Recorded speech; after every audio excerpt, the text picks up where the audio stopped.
ગુજરાતનું એક એવું ગામ જ્યાં ગામની સલામતી માટે ભગવાનના જાપ થાય છે। સિહોરી રામજી મંદિરમાં મહિલા ગોપી મંડળે રામ નામના જાપ કરી માહોલ ભક્તિમય બનાવ્યો। કાંકરેજ તાલુકાના વડુ મથક સિહોરીમાં આવેલ રામજી મંદિરમાં મહિલા ગોપી મંડળ એક સાથે મહિલાઓએ રામ નામના જાપ કરી માહોલ ભક્તિમય બનાવ્યો હતો। પોષવદ એકમથી પાંચમ સુધી એટલે કે 5 દિવસ મહિલાઓ દ્વારા રામ નામના જાપ કરવામાં આવેલ, જેમાં 5મા દિવસે 7 ધનનો ખીચડો ને કઢીનો પ્રસાદ બનાવી શ્રી કૃષ્ણ ભગવાનને થાળ ધરાવી પ્રસાદનું મહિલાઓએ વિતરણ કર્યું હતું। ગોપી મહિલા મંડળે એક સાથે એક સુર વચ્ચે આ રામ નામનો જાપ કર્યો હતો। છેલ્લા 18 વર્ષથી આ પરંપરા ચાલે છે। કહેવાય છે કે ગોપી મહિલા મંડળ સિહોરી ગામની ઉન્નતિ અને પ્રગતિ માટે કરે છે।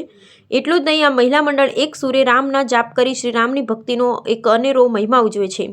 ગુજરાતમાંનું આ એક પહેલું એવું ગામ હશે કે જ્યાં સમસ્ત ગામ માટે મહિલાઓ ભક્તિ કરી ભગવાનને શ્રદ્ધાપૂર્વક યાદ કરી આ જાપ કરે છે। અહેવાલ જયંતિભાઈ ઠક્કર, ન્યૂઝ 16 ગુજરાતી।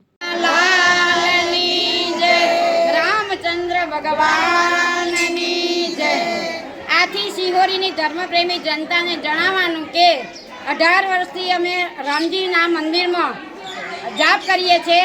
3 થી 5 વાગ્યાનો ટાઈમ રોજે રોજ 50 થી 60 બહેનો હોય છે અને છેલ્લા દિવસે અમે ખીચડો બનાવીએ કર્માબાઈનો પ્રસાદ અને એ બધાને વેચીએ છીએ અને બધાને મજા આવે છે। આ રીતે આપણા સિહોરી ગામમાં આવા ને આવા ભગવાનના જાપ થાય અને ગામની પ્રગતિ ઉન્નતિ થાય, એ જ અમારું લક્ષ્ય છે, બીજું કોઈ લક્ષ્ય નહીં। કૃષ્ણ કનૈયા।